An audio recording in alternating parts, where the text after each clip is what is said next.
Alright guys, been a while since I did a build video, so I thought I'd do one. And this time I'm gonna do a lower budget build, mostly because it's getting near Christmas time.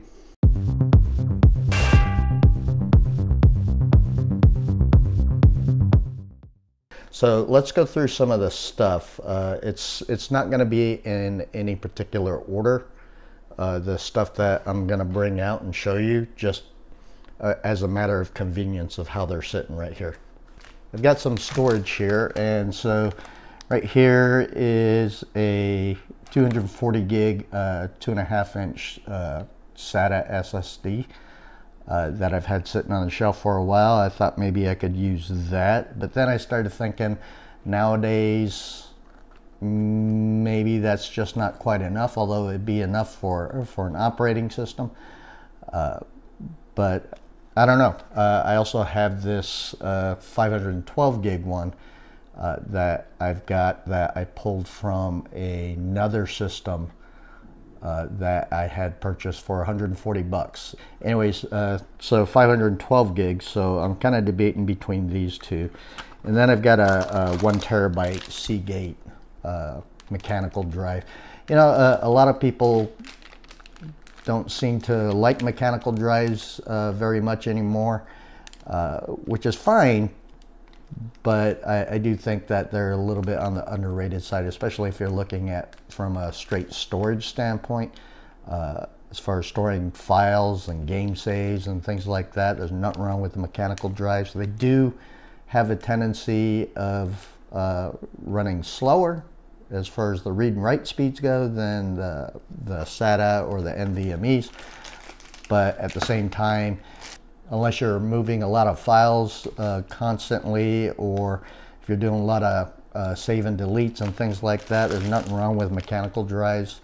There's a decent number of people out there that still to this day are using mechanical drives. Not only are they using them, but as they upgrade cases or upgrade motherboards and things like that, or do new builds for their upgrades, they'll take their old mechanical drives and move them over. There's also been people that have complained that, you know, your newer cases don't necessarily make a lot of room for mechanical drives. So there's that. So there's some debate there. But I think I am going to use the 1 terabyte mechanical drive for sure. So we've got those. The other thing that I'm not sure if I'm going to use is the motherboard that I picked didn't come with Wi-Fi, and so I've got this PCIe Wi-Fi adapter, and it works good. I've got it actually in another build, and that's not the debate. The debate is whether or not I want to keep the costs down. So something like this runs me about 30-35 bucks, right?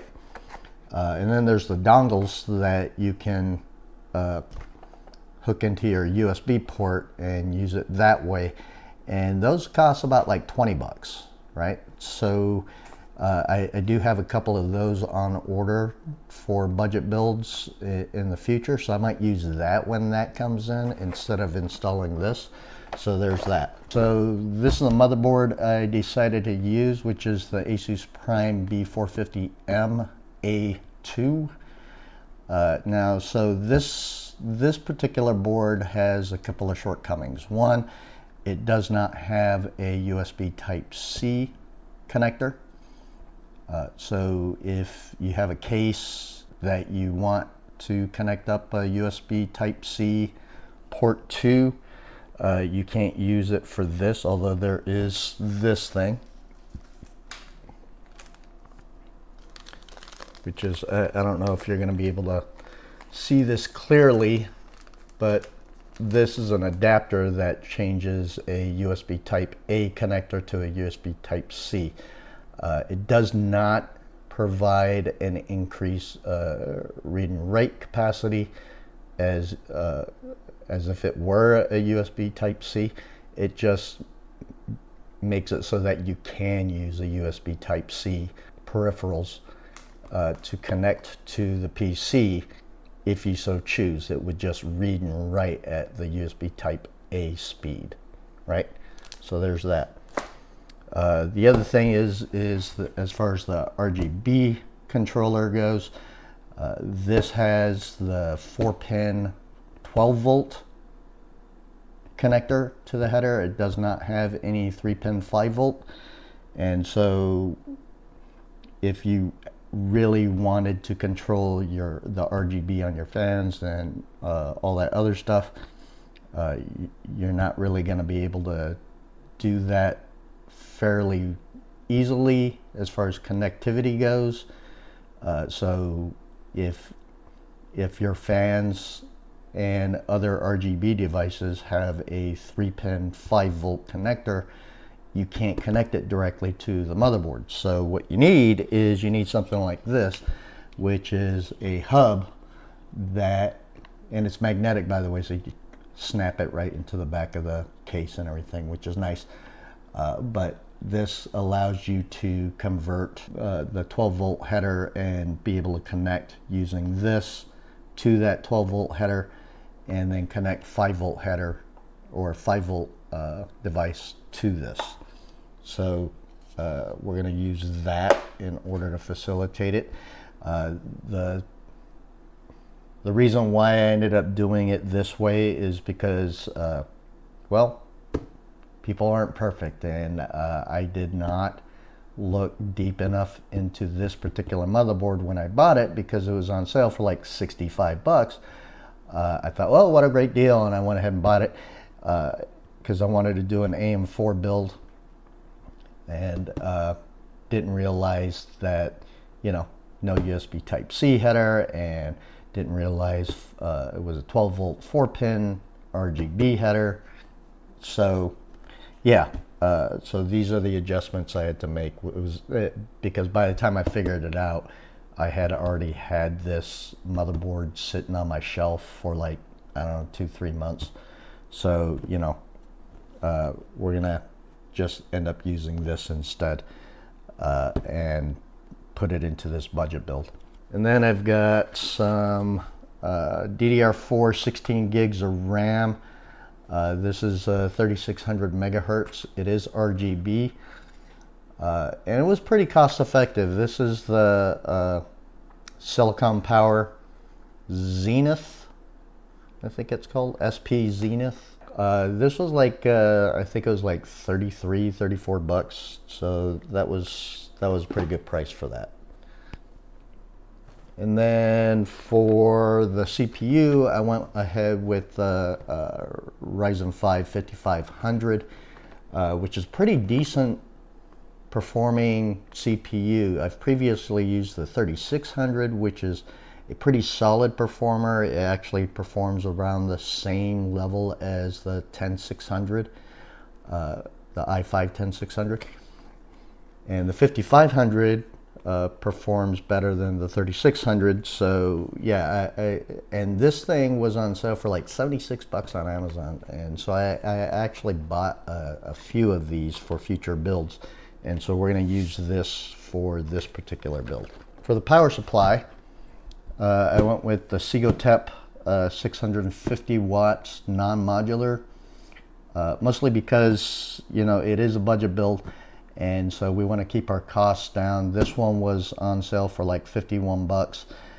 It is an 80 plus gold, right there, 80 plus gold power supply. So yeah, it's a pretty good deal, pretty good price for a 650 watt power supply. That's 80 plus gold.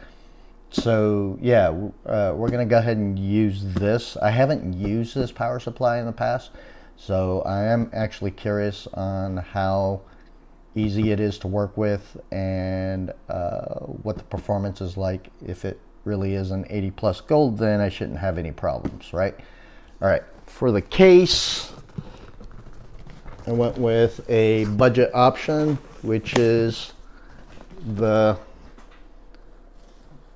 Aquinos Aqua 3, which comes with I think it was 320 millimeter RGB fans, and it's got kind of like the fish tank look in it and everything. And so if and when I put this on the market to sell, it'll have a nice modern look to it. It'll it'll showcase the components pretty well. And so, and this was pretty cost effective too. I think this was like 60 bucks on Amazon. And so, and this is the black one. I tried to look for a white one for a feature build, but the white ones are currently unavailable. So I might have to go an alternative route for that. I do have other cases. I've got actually 3 white cases that I've got in stock right now that I could potentially use, but I was kind of leaning towards the MATX, and 2 of those cases are mid towers or larger. One case is a MATX, but that I was kind of saving for not necessarily a budget build, more of a lower end mid-range to middle mid-range kind of build. And finally, for the GPU, so I was debating whether or not, because I've got 4 RTX 2060s sitting here, and I was thinking about doing that, but it didn't quite, in my mind, the value of that card versus what I'm building and the price range that I want to stay in. It didn't quite match up. It could still work and work very well, but I don't want to use the 2060 for this particular build. I decided to that system that I bought for 140 bucks. That was because there was some system diagnostic problems, and the person just didn't want the system anymore, and that had a 1070 in it. Right, so that's a Gigabyte GTX 1070 with 8 gigs of VRAM, and believe it or not, my old rig, which is sitting right back here, I was playing current gen games with a 1070 at medium to high settings, including things like Starfield and Baldur's Gate 3 and Cyberpunk and things like that, at pretty decent FPS. So there's absolutely nothing wrong with using a 1070 for a build like this, and that keeps the price down, right? And I already benched this thing to make sure it was working fine and the thermals were good and everything. And so yeah, this is the GPU we're going to use for this particular build. And all in, I believe I spent around, I want to say about 400, maybe a little bit more. Before tax. I think it came out to be like 430 something, 440 or something like that, after sales tax and everything. So yeah, that's what we're gonna go with. All right, so let's get to building.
at the tail end. I got a little bit of cleanup to do, and we're gonna see if we can post.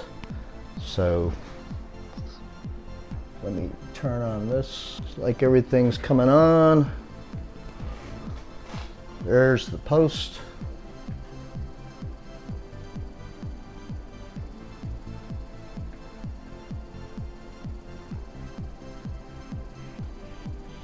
And we're in.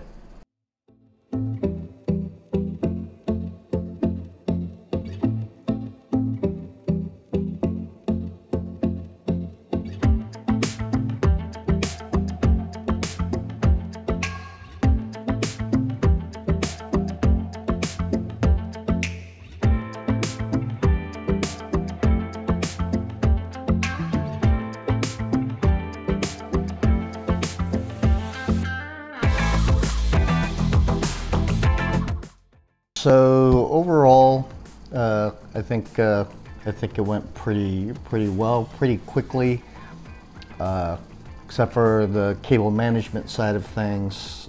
It was a pretty simple and straightforward build.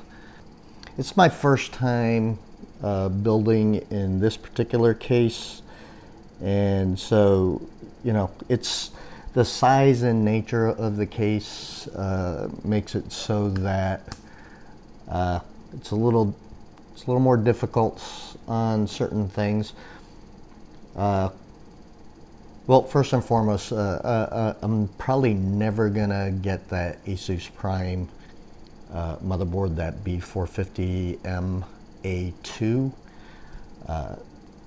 mostly because there's just so many things that I don't like about it. One, it's Asus, and I'm not a big fan of Asus. Two, it's got 12 volt 4-pin header, but no 3-pin 5 volt header. So if I wanted to, put in some RGB fans and things like that, which this case came with, it makes it, you end up having to get an adapter in order to plug everything. And there's no USB-C Type-C header. So I had to get an adapter for that, which worked fine. I even plugged in my phone and downloaded a couple of files onto the PC just to see if it would work well, and it seemed to work fine. So that seemed okay, but it just the adapter that I had to get for the RGB was about like 25 bucks, and the USB to USB Type-C adapter I had to get was, I think it was like 15 bucks. So that's 40 bucks right there. And so I spent like 65 bucks, I think, on the motherboard. So now I'm back up to 105 in order to get things to work. So yeah, I'll probably never get that motherboard. The 5500, the AMD 5500, the Ryzen 5, seemed to work pretty well. I was pretty happy with that. The 1070 worked really well. So yeah, everything worked. It ended up working out great. I'm not all that much of a fan of this case. I'm glad I only bought one case. The cable management, oh my God, there's like zero room for, if you get a non-modular power supply in this case, you're gonna have problems. I mean, there's problems with, like, there's a slot right here up front, and I'm not sure what that open slot was meant for. Maybe it was to be able to put in like something, I don't know. But yeah, if you look down into it, you can see all the cables I had to just shove in there, because there's no space, and it looked like crap. I mean, you probably got a chance to see it towards the back end of the build, the cable management that I had ended up doing, and it looked okay, but it was really dissatisfying. I was not happy with what I ended up having to do. So yeah, It's an okay case. I mean, it's only a $60 case, but you know, there's other $60 cases that have a lot better room to work with. So yeah, I might explore some of those other cases.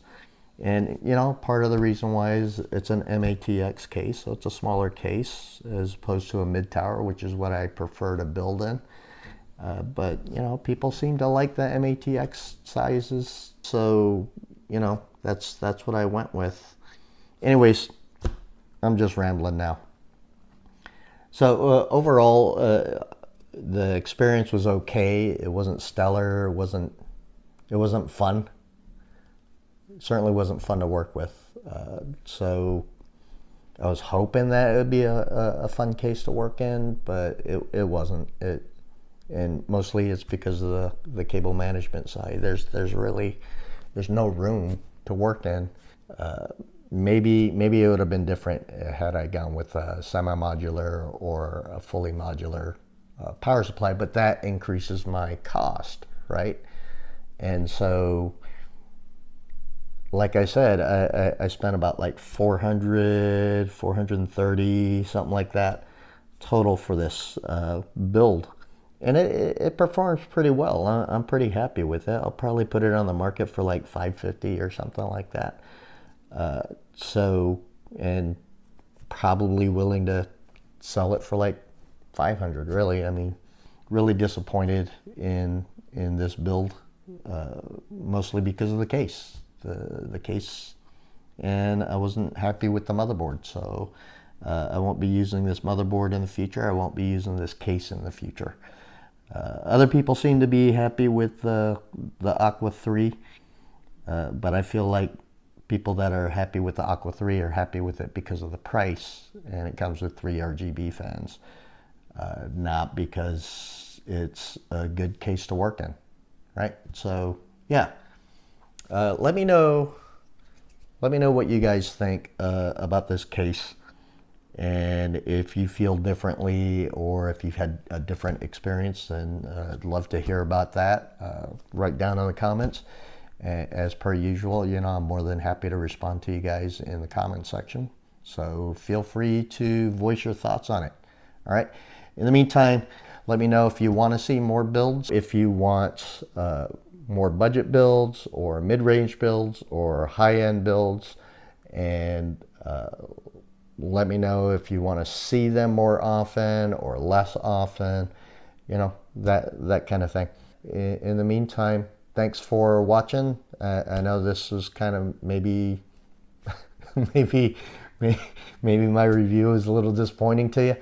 I'm a little disappointed. I'm a little frustrated. So I'm sorry if that's coming across.